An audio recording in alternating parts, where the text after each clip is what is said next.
മാത്സിലേക്ക് എല്ലാ കൂട്ടുകാർക്കും സ്വാഗതം. ഇന്ന് പരിചയപ്പെടുത്തുന്ന യൂണിറ്റ് കൃതി എക്സ്പോണന്റ് ആയിട്ട് ബന്ധപ്പെട്ടിട്ടുള്ളതാണ്. സംഖ്യയുടെ പവറുമായിട്ട് ബന്ധപ്പെട്ടിട്ടുള്ള കാര്യങ്ങൾ ഉൾക്കൊള്ളുന്ന വിവിധ തരത്തിലുള്ള ചോദ്യങ്ങളാണ് നിങ്ങൾക്ക് പരിചയപ്പെടുന്നത്.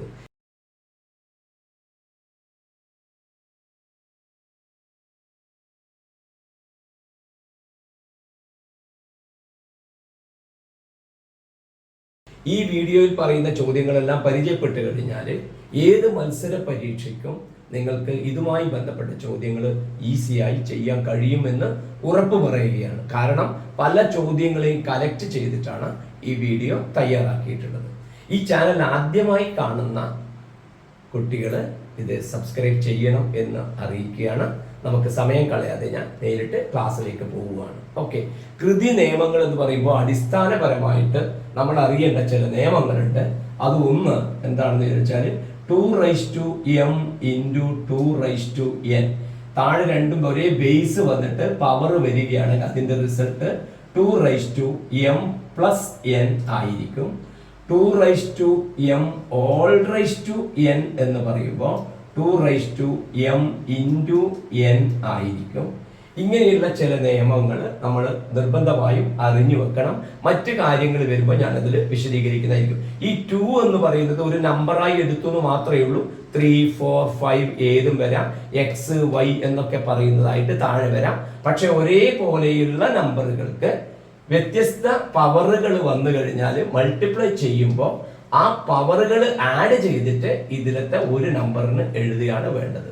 അതേപോലെ പവറിന് പവർ വരുമ്പോൾ നമ്മൾ ചെയ്യുന്നത് ആ പവറുകൾ തമ്മിൽ, കൃതികൾ തമ്മിൽ ഗുണിച്ച് മൾട്ടിപ്ലൈ ചെയ്തിട്ട് എഴുതുകയാണ് ചെയ്യുന്നത്. ഏറ്റവും പ്രധാനപ്പെട്ട കാര്യം ഇതാണ്. ബാക്കിയുള്ളത് ചോദ്യങ്ങളുമായി ബന്ധപ്പെട്ട് വരുമ്പോൾ ഞാൻ വിശദീകരിക്കുന്നതായിരിക്കും. ഓക്കെ, നമുക്ക് ഒന്നാമത്തെ ചോദ്യത്തിലേക്ക് കടക്കാം. ഫസ്റ്റ് ക്വസ്റ്റ്യൻ നിങ്ങൾക്ക് അവിടെ കാണാൻ കഴിയുന്നുണ്ട്. 298 + 298 + 298 + 298. അപ്പോൾ അതിനെ നമുക്ക് എങ്ങനെ സിംപ്ലിഫൈ ചെയ്തിട്ട് ഏത് ആൻസർ കിട്ടും, അതിന് തുല്യമായിട്ടുള്ളത് ഏത് എന്നുള്ളതാണ് ചോദ്യം. 298 + 298 + 298 + 298 എന്നുള്ളതാണ്. അപ്പൊ ഇവിടെ നിങ്ങൾ അറിയേണ്ട ബേസിക് ആയിട്ടുള്ള ഒരു കാര്യമുണ്ട്. അതെന്താന്ന് വെച്ചാല് രണ്ടിന്റെ പവറുകൾ ഇതേപോലെ വന്നു കഴിഞ്ഞാല് ഇതിന്റെ റിസൾട്ട് 2/6 ആണ്. 2ന്റെ പവർ 5, 2ന്റെ പവർ 5, 2 എന്നതിന് 2വിന് സെയിം പവേഴ്സ് തന്നെ വന്നിട്ട് ആഡ് ചെയ്യുമ്പോൾ അതിന്റെ റിസൾട്ട് തുക 2ന്റെ അടുത്ത പവർ ആയിരിക്കും. അത് വരാനുള്ള കാരണം 2/5 2/5 ആകുമ്പോൾ അതിന് നമുക്ക് 2 × 2/5 എന്ന് എഴുതാം. ഇതിന് 2 എന്ന് പറഞ്ഞാൽ 2/1. അപ്പൊ ഇത് 2 മൾട്ടിപ്ലൈ ചെയ്യാൻ 2/6 കിട്ടും. അത് കൃത്യമായിട്ട് ഓർമ്മിക്കണം. 2 ആഡ് ചെയ്താൽ മാത്രമേ ആവുള്ളൂ. അതേ സമയത്ത് കുട്ടികളെ ഇങ്ങനെ ആഡ് ചെയ്തിട്ട് നമുക്ക് അങ്ങനെ എഴുതാൻ കഴിയില്ല. 2/5 2/5 ആഡ് ചെയ്താൽ എത്ര എന്നുള്ളത് അതിന്റെ വില കണ്ടുപിടിച്ച് ചെയ്യാനേ ആവുള്ളൂ. പവറുകളെ നമുക്ക് സിംപ്ലിഫൈ ചെയ്യാൻ കഴിയില്ല. കൃതികളെ ചുരുക്കി എഴുതാൻ കഴിയില്ല. അതൊന്ന് ഓർമ്മിച്ച് വെക്കണം. 2 പവർ ഉണ്ടെങ്കിൽ മാത്രമേ നമുക്ക് എന്തെഴുതാൻ പറ്റുള്ളൂ, അടുത്ത പവറിലേക്ക് അതിനെ മാറ്റി എഴുതാൻ പറ്റുള്ളൂ. അതുപോലെ ഇവിടെ 2ന്റെ പവർ 4 നമുക്ക് തന്നിട്ടുണ്ട്. അപ്പൊ 2 ഉണ്ടായാൽ മാത്രമേ നമുക്ക് എന്ത് ചെയ്യാൻ പറ്റുള്ളൂ, 2ന്റെ അടുത്ത പവർ റിസൾട്ട് വരുള്ളൂ. അപ്പൊ ഇത് രണ്ടും ചെയ്യുമ്പോൾ നമുക്ക് എത്ര കിട്ടും, 299 എന്ന് കിട്ടും. 98ന്റെ അടുത്ത പവർ.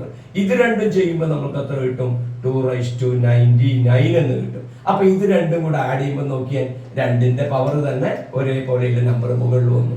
അപ്പൊ ആൻസർ 2/100 എന്ന് ഇതിനെ നമുക്ക് ചുരുക്കി എഴുതാം. കൃത്യമായിട്ട് മനസ്സിലായിട്ടുണ്ടാവും എന്ന് കരുതുകയാണ്.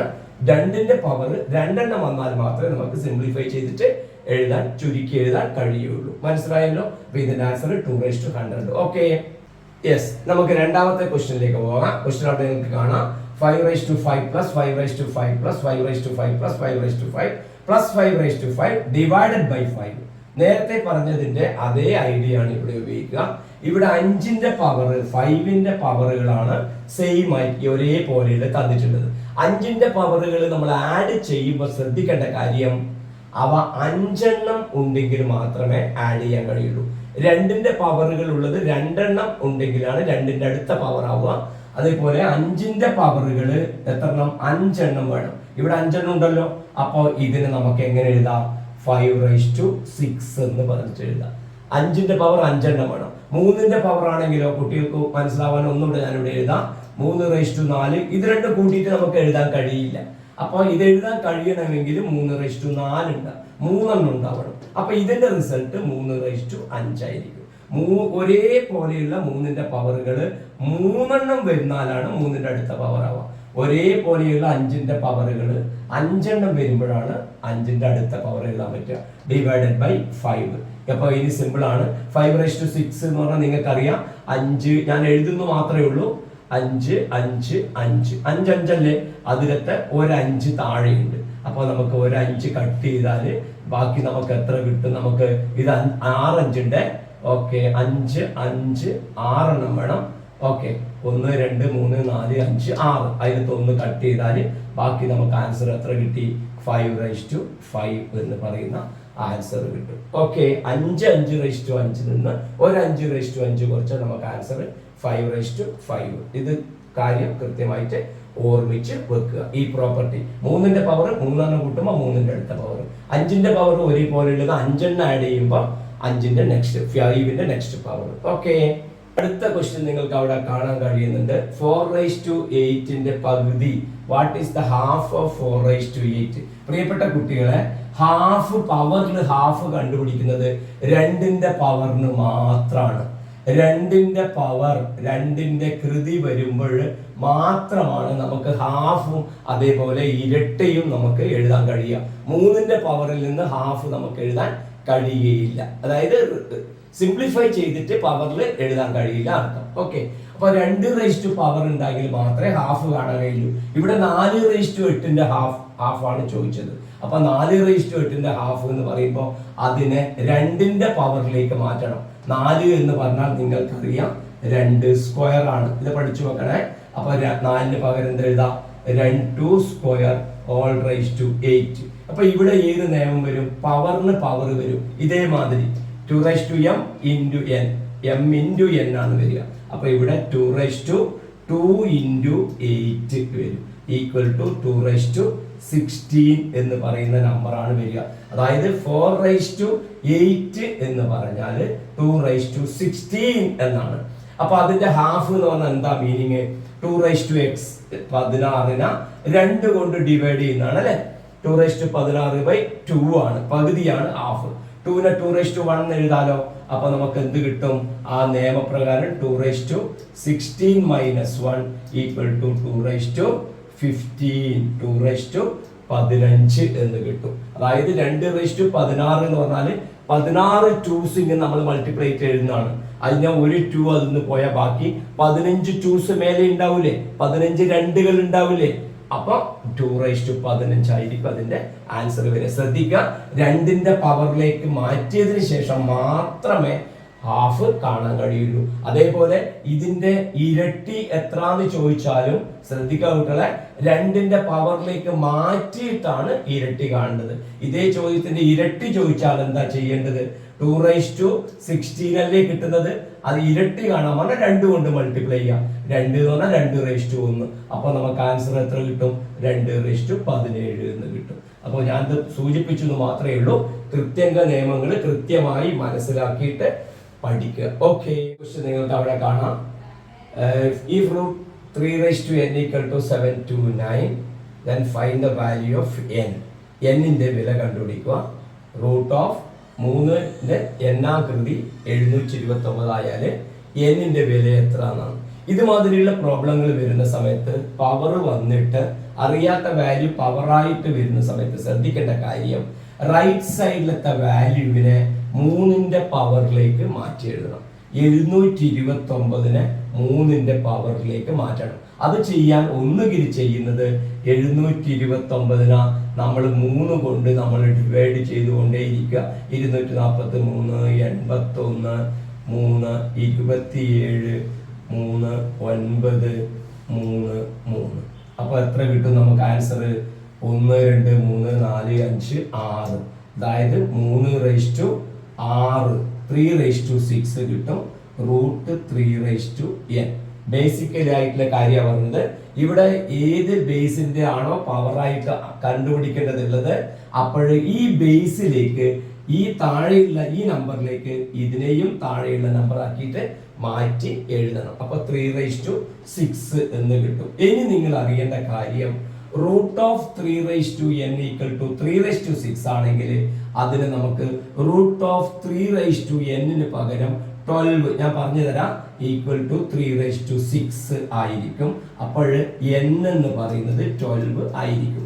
നിങ്ങൾക്ക് പെട്ടെന്ന് മനസ്സിലായിട്ടുണ്ടാവില്ല, ഞാനത് പറഞ്ഞു തരാം. പ്രിയപ്പെട്ട കുട്ടികളെ, 3/6 3/6 കൊണ്ട് മൾട്ടിപ്ലൈ ചെയ്യുമ്പോഴല്ലേ 3/6 12 എന്ന് വരുന്നത്. ഓക്കെ, നമ്മൾ പഠിച്ചിട്ടുണ്ട് 3 × 3 = 9 ആയാല് നമ്മൾ പഠിച്ചിട്ടുണ്ട് √9 എന്ന് പറഞ്ഞാൽ ഇതിലത്തെ ഒരു 3നെ എഴുതുന്നതാണ് അല്ലേ. ഓക്കെ, അതേപോലെ 3/6 × 3/6 3/12 ആകുമ്പോൾ √3/12 എന്ന് പറഞ്ഞാൽ ഇതിലത്തെ ഒരു 3/6 ആണ്. കാരണം 3/6 3/6 മൾട്ടിപ്ലൈ ചെയ്താൽ നമുക്ക് കിട്ടുന്നത് 3/12 ആണ്. അപ്പൊ ഇവിടെ റൂട്ടിനുള്ളിൽ പവർ വന്നാൽ അതിന്റെ നേരെ പകുതിയായിരിക്കും, ഹാഫ് ആയിരിക്കും അതിന്റെ റിസൾട്ടിൽ വരിക. അതൊന്ന് ഓർത്തു വെക്കണം. ഓക്കെ, റൂട്ടിനുള്ളിൽ ഒരു വില വന്നാൽ, ഒരു എക്സാമ്പിൾ ഞാൻ പറഞ്ഞുതരാം. √2/10 വന്നാൽ അതിന്റെ ആൻസർ 2/5. മനസ്സിലായിട്ടുണ്ടാവുമല്ലോ. അപ്പൊ അതേമാതിരി ഇവിടെ 3/6 ആണ് ഇവിടെ ഉള്ളത്, ഇവിടെ 3/n ആണ്. അപ്പൊ ഇവിടെ 6 പുറത്ത് വരുമ്പോ റൂട്ടിന്റെ ഉള്ളിൽ എത്ര ഉണ്ടാവണം? 12 ഉണ്ടാവണമല്ലോ. 12 ഉണ്ടായാലല്ലേ 6 വരുള്ളൂ. അതുകൊണ്ടാണ് √3/12 എന്ന് എഴുതിയത്. അപ്പോൾ n-ന് പകരം നമുക്ക് ആൻസർ എത്ര കിട്ടി? 12. n12 എന്നുള്ള കറക്റ്റ് വില കിട്ടി. ബേസിക് ആയിട്ട് അറിയേണ്ട കാര്യം എന്താ, ഇവിടെ ഏതിന്റെ വില അറിയാത്ത വാല്യൂ കണ്ടുപിടിക്കേണ്ടത് താഴെയുള്ളത് എന്താണോ അതിൽ തന്നെ ഇതിനെയും പവറിൽ എഴുതണം. ഇതിന്റെ പവറിൽ ഈ നമ്പറിനെ എഴുതണം. അതാണ് അതിൽ മനസ്സിലാക്കി വെക്കേണ്ട കാര്യം. ഓക്കെ, നെക്സ്റ്റ് ക്വസ്റ്റ്യൻ നിങ്ങൾക്ക് കാണാം. നമ്മൾ പറഞ്ഞ ഐഡിയ ഉപയോഗിച്ചിട്ടുള്ള ക്വസ്റ്റ്യൻ തന്നെയാണ്. If 2/22 plus 2/22 plus 2/22 plus 2/22 equal to 4/n, then find the value of n. അപ്പോൾ ഇങ്ങനെ ആയിക്കഴിഞ്ഞാൽ ഇതിന്റെ വില എത്രയാണ്? നമ്മൾ നേരത്തെ പഠിച്ച ഐഡിയ ഉപയോഗിച്ച് നമ്മൾക്ക് ഇവിടെ എഴുതാം 2/22 2/2 4 ഒന്നിച്ചിട്ട് നമുക്ക് ആഡ് ചെയ്യാൻ കഴിയില്ല. അപ്പോൾ രണ്ടെണ്ണം ആഡ് ചെയ്താൽ എത്ര കിട്ടും? 2/23 പ്ലസ് ഇത് രണ്ടും ആഡ് ചെയ്താൽ എത്ര കിട്ടും? 2/23. അപ്പൊ ഇത് രണ്ടും കൂടെ കൂട്ടിയാലോ 2/23ന്റെ അടുത്ത നമ്പർ 24. അപ്പൊ 2/24 ആണ് നമുക്ക് എത്ര കിട്ടുന്നത്? 4/n എന്ന് പറയുന്ന വാല്യൂല് നമുക്ക് കിട്ടുന്നത്. ഓക്കെ, അപ്പോൾ 2/24 നമുക്ക് 4/n ആണ് ഇവിടെ ഉള്ളത്. അപ്പൊ നമുക്ക് എന്ത് ചെയ്താൽ മതി? ഒന്നിക്കൽ ഈ 4നെ 2ന്റെ ബേസിലേക്ക് മാറ്റുക, അല്ലെങ്കിൽ ഈ 2നെ 4ന്റെ ബേസിലേക്ക് മാറ്റുക. ഏതാണ് നിങ്ങൾക്ക് എളുപ്പം അതേമാതിരി ചെയ്യാം. എനിക്ക് തോന്നുന്നു കുട്ടികൾക്ക് ഈ വലുതിനെ ചെറുതിലേക്ക് മാറ്റുന്നതായിരിക്കും എളുപ്പം വരിക. അപ്പൊ 4 എന്ന് പറഞ്ഞാൽ നിങ്ങൾക്ക് എന്തറിയാം? 2 സ്ക്വയർ ആണെന്ന് അറിയാലോ. 4 എന്ന് പറഞ്ഞാൽ 2 സ്ക്വയർ ആണ്. അപ്പൊ 4/n എങ്ങനെ എഴുതാം? 2 square n equal to 2 the power multiplier into വരും 2/2n 2/2 into n എഴുതാം. ഇതിന് പകരം 2/2n എഴുതാം. അപ്പൊ നോക്കൂ 2/2n 2/24. അപ്പൊ ഇത് നോക്കിയാൽ ബേസ് ഈക്വൽ ആണ്. അപ്പൊ നമുക്ക് പവറും നമുക്ക് ഈക്വലൈസ് ചെയ്യാം. അപ്പൊ നമുക്ക് എന്ത് കിട്ടും? 2n equal to 24. 2n equal to 24. മനസ്സിലായില്ലേ? താഴെ രണ്ടും ഒരേപോലെയല്ലേ ഉള്ളത്. അപ്പൊ 24 2n ഈക്വൽ. ഈ രണ്ടിനെ എന്തുകൊണ്ട് മൾട്ടിപ്ലൈ ചെയ്താലാണ് നമുക്ക് 24 കിട്ടുക? 12 കൊണ്ട്. അല്ലെങ്കിൽ n ഈക്വൽ ടു എത്ര എഴുതാം? 24/2 ഈക്വൽ ടു 12 കിട്ടും. കാരണം 2 12 ആണ് 24. അപ്പൊ n സമം നമുക്ക് 12 എന്ന് പറയുന്ന ആൻസർ കിട്ടും. അപ്പൊ ഇപ്പൊ ഞാൻ ചെയ്തത് 4നെ 2ലേക്ക് മാറ്റാൻ ചെയ്തത്. ഇനി 2നെ 4ലേക്ക് മാറ്റാം. അതെങ്ങനെ എഴുതാം?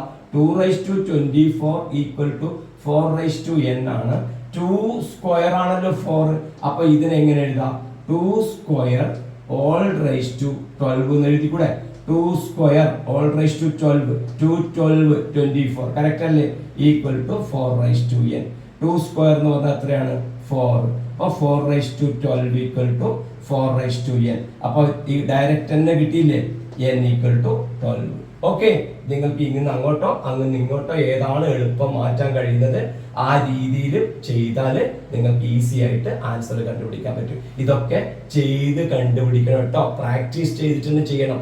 പറയുന്നത് കേൾക്കുമ്പോൾ വളരെ ഈസി ആയി തോന്നും, ചെയ്തിട്ട് തന്നെ കുട്ടികൾ പഠിക്കുക. ഓക്കെ, നെക്സ്റ്റ് ക്വസ്റ്റ്യൻ നോക്കുക.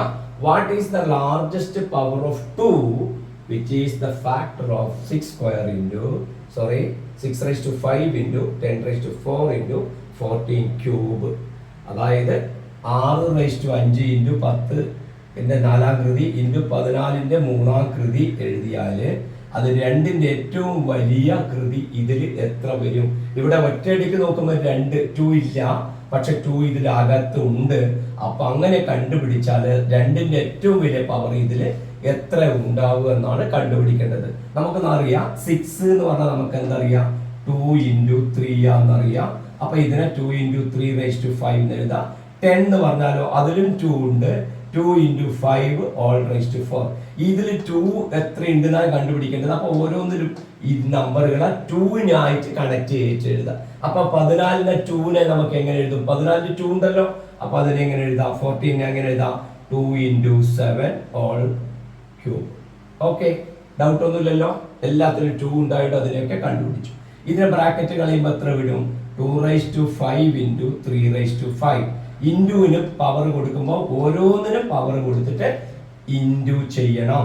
Into 2 raise to 4 into 5 raise to 4 into 2 raise to 3 into 7 raise to 3.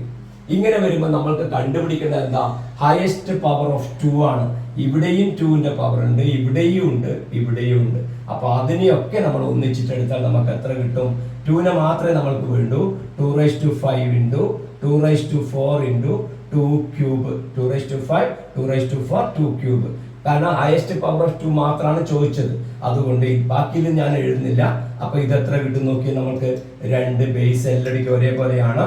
5ഉം 4ഉം കൂട്ടിയാൽ 9, 9 3 12, 5 + 4 9, 9 + 3 12. അപ്പോൾ ഹയസ്റ്റ് പവർ ഓഫ് 2 എത്ര വരും? നമുക്ക് ആൻസർ 12 എന്ന് പറയുന്ന ആൻസർ വരും. ആ ടേം ആണ് ചോദിച്ചില്ലെങ്കിൽ 2 റൈസ് ടു 12, 2 റൈസ് ടു 12 അതിന്റെ ആൻസർ വരും. ഓക്കെ, കൃത്യം മനസ്സിലായല്ലോ. എല്ലാത്തിലുള്ള 2-നെ നമ്മൾ പുറത്തെടുത്ത് എല്ലായിടക്കും 2-നെ കണ്ടുപിടിച്ചിട്ട് അതിനെല്ലാം പവർ കൊടുത്തിട്ട് അവയെല്ലാം ഒന്നിച്ചിട്ട് എഴുതി. അപ്പൊ നമുക്ക് ആ ഇതിൽ തന്നിട്ടുള്ള ഏറ്റവും വലിയ 2-ന്റെ പവറിനെ നമുക്ക് കണ്ടുപിടിക്കാൻ പറ്റും. ഓക്കെ, പ്രിയപ്പെട്ട കുട്ടികളെ, ഇത് നിങ്ങൾക്ക് മനസ്സിലാവുന്നുണ്ടാവും എന്ന് ഞാൻ കരുതുകയാണ്.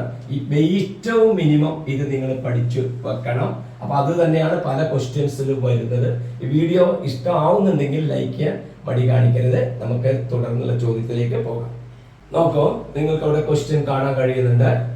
2 raise to 10 minus 2 raise to 9 എത്രയാണ്? ഭൂരിഭാഗം മിക്ക കുട്ടികളും തെറ്റിക്കുന്ന ഒരു ചോദ്യമാണ് ഇത്. എല്ലാവരും 2 റൈസ് ടു 1 വേറെ എന്തൊക്കെയോ നമ്പറൊക്കെ എഴുതുക. തെറ്റാണ്, ശ്രദ്ധിക്കുക. ഇത് നിങ്ങൾക്ക് അറിയുന്ന റിസൾട്ട് തന്നെയാണ്, പക്ഷെ ഇങ്ങനെ തെറ്റിക്കൂ. മറിച്ച് നിങ്ങൾക്ക് എന്തറിയാം? നിങ്ങൾക്കറിയാം 2 റൈസ് ടു 9ഉം 2 റൈസ് ടു 9ഉം കൂട്ടുമ്പോഴാണ് നമുക്ക് 2 റൈസ് ടു 10 കിട്ടുന്നത്. ഇത് നിങ്ങൾ നേരത്തെ നമ്മൾ സൂചിപ്പിച്ചിട്ടുണ്ട്. 2-ന്റെ പവറുകൾ ഒരേപോലെയുള്ളത് വന്നു കഴിഞ്ഞാൽ 2 എണ്ണം വന്നിട്ടാണ് അത് കൂട്ടിയാൽ അടുത്ത പവർ കിട്ടുക അറിയാം. ഇനി ഇതിൽ നിന്ന് നമുക്ക് കിട്ടുമല്ലോ 2 റൈസ് ടു 9 എന്ത് കിട്ടും? 2 raise to 10 minus 2 raise to 9. ഈ 2 റൈസ് ടു 9 അങ്ങോട്ട് പോകുമ്പോൾ മൈനസ് 2 റൈസ് ടു 9. അപ്പൊ 2 റൈസ് ടു 9 ആണ് എന്ത് വരിക? 2 raise to 10 minus 2 raise to 9 ആയിട്ട് വരിക. ഓക്കെ, സംശയമൊന്നും ഉണ്ടാവില്ലല്ലോ. കാരണം 2 റൈസ് ടു 9ഉം 2 റൈസ് ടു 9ഉം കൂട്ടുമ്പോഴാണ് 2 റൈസ് ടു 10 കിട്ടുക. അപ്പോൾ ഒരു 2 റൈസ് ടു 9 എന്ന് പറഞ്ഞാൽ 2 റൈസ് ടു 10 എന്ന് കുറച്ചാൽ മതി. ഡൗട്ട് ഉണ്ടെങ്കിൽ ഞാൻ ഒരു എക്സാമ്പിൾ ഇവിടെ പറയാം. നോക്കൂ കുട്ടികളെ, അപ്പൊ 3ഉം കൂട്ടിയാലാണ് നമുക്ക് 6 കിട്ടുക. അപ്പൊ 3 എന്ന് പറഞ്ഞാൽ എന്താ? 6 മൈനസ് 3 അല്ലേ? 3 എന്ന് പറഞ്ഞാൽ ഈ 3 അങ്ങോട്ട് പോയി -3 ആയി. ആ നിയമമാണ് ഇവിടെയും ഉപയോഗിച്ചത്. അപ്പൊ ഇതിന്റെ ആൻസർ വരിക 2 റൈസ് ടു 9. ഞാൻ നിങ്ങൾക്ക് ചലഞ്ച് ചെയ്യുന്ന ഒരു ചോദ്യം തരാം. 2 raise to 7 minus 2 raise to 6 എന്ന് പറഞ്ഞാൽ ആൻസർ 2 റൈസ് ടു 6. ഐഡിയ മനസ്സിലായല്ലോ?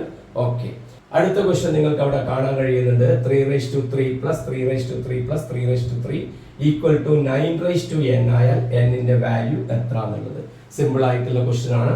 നിങ്ങൾ നേരത്തെ ഞാൻ സൂചിപ്പിച്ചു കഴിഞ്ഞു, 3ന്റെ പവർ ഒരേപോലെയുള്ളത് 3 വന്നാല് 3ന്റെ അടുത്ത പവർ ആയിരിക്കും അതിന്റെ സമ്മ വരിക. അപ്പൊ ഇതിന്റെ 3 കൂടെ കൂട്ടിയാൽ നമുക്ക് കിട്ടും 3/4.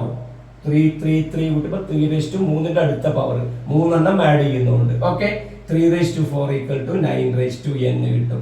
അപ്പോൾ ഇതിന് നമുക്ക് 9ലേക്ക് മാറ്റണം. 3/4 എന്ന് പറഞ്ഞാൽ നിങ്ങൾക്കറിയാം 3/4 എന്ന് പറഞ്ഞാൽ 3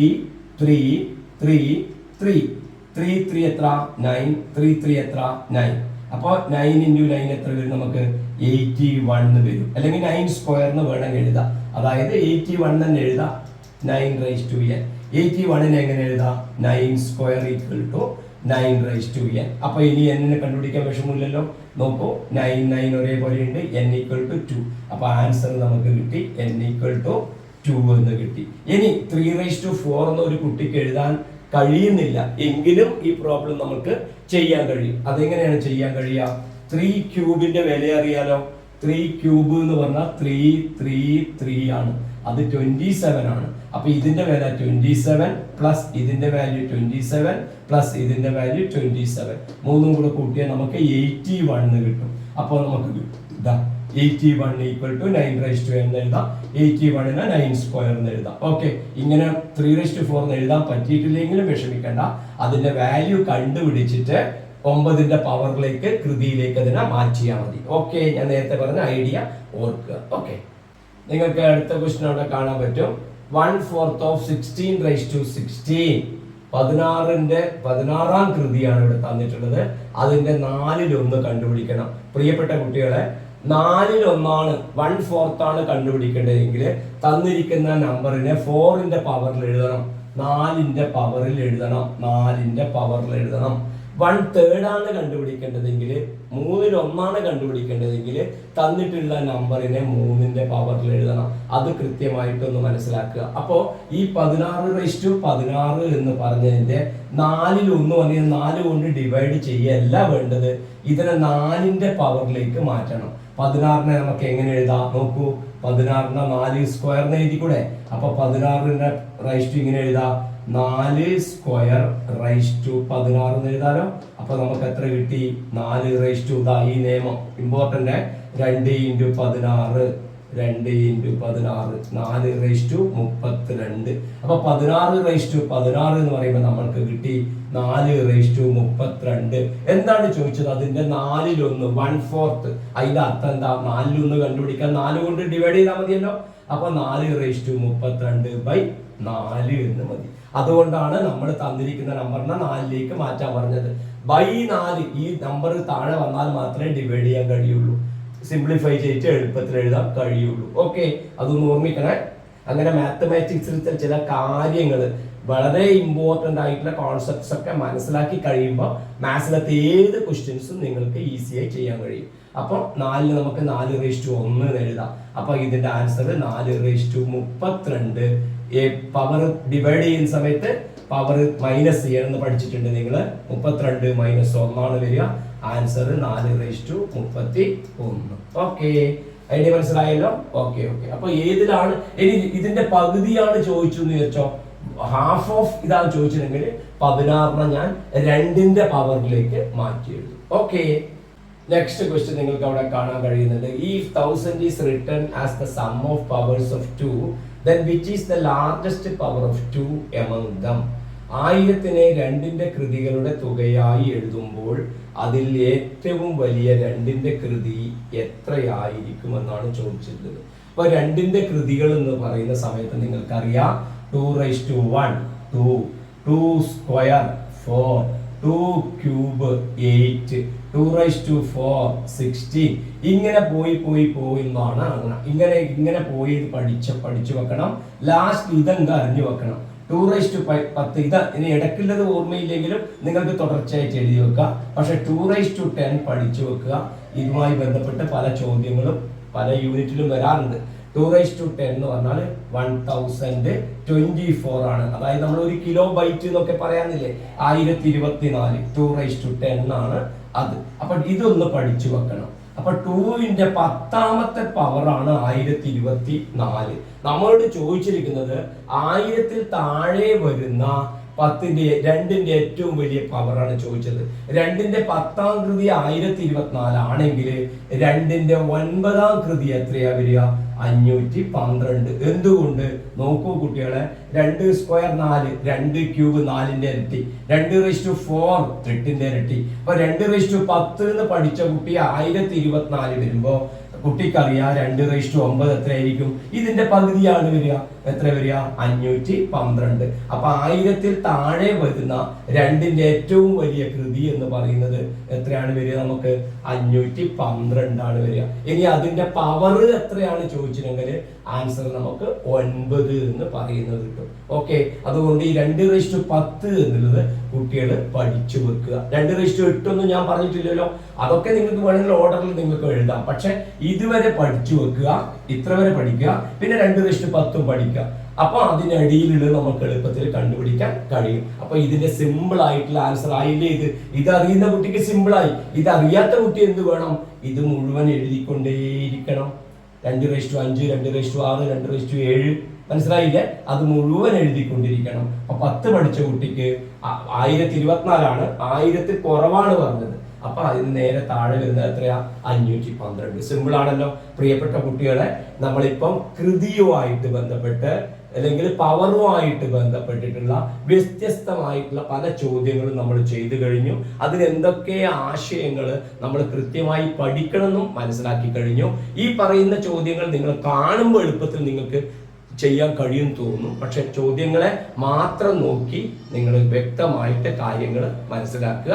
ഓക്കെ, ഈ വീഡിയോ ഇഷ്ടമായ ലൈക്ക് ചെയ്യാനും ഷെയർ ചെയ്യാനും മടി കാണിക്കരുത്. നമുക്ക് കൂടുതൽ ചോദ്യങ്ങളുമായി വീണ്ടും കാണാം. നിങ്ങളുടെ അഭിപ്രായങ്ങൾ കമന്റ് ബോക്സിൽ അറിയിക്കുക. ബൈ.